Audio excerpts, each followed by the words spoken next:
হুজুর আলাইহিস সালাতু ওয়াস সালাম বৃহস্পতিবার এবং সোমবারে রোজা রাখতেন। জিজ্ঞাসা করলেন, ইয়া রাসূলুল্লাহ, ইয়া হাবিবাল্লাহ, বৃহস্পতিবার এবং সোমবারে রোজা রাখার কারণ কি? হুজুর আলাইহিস সালাতু ওয়াস সালাম বললেন যে এই দুই দিনে আল্লাহর নিকটে বান্দার আমল পাঠানো হয়।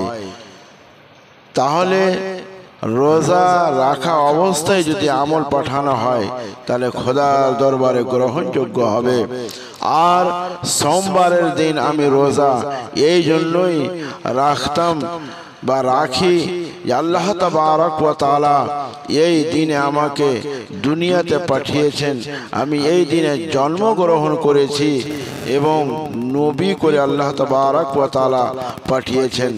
তাহলে বেরাদার, এবার ওই সমস্ত ব্যক্তিরা যাহারা কেক কেটে মোমবাতি জ্বালিয়ে গান বাজনা বাজিয়ে জন্মদিবস পালন করে, সেটা সঠিক না হুজুর আলাইহিস সালাতু ওয়াস সালাম যেটা করেছেন সেটা সঠিক? নবী মুস্তাফা আলাইহিস সালাম নিজের জন্মদিবস পালন করেছেন, রোজার মাধ্যমে রোজা রেখে পালন করেছেন। এই ভিডিওটি অবশ্যই আগের দিকে শেয়ার করবেন এবং শ্রবণ করবেন, শুনবেন। যত আগের দিকে শেয়ার করবেন মানুষ গুনাহ থেকে বাঁচবে, আর আপনি অবশ্যই শেয়ার করনেওয়ালা নেকি পাবেন।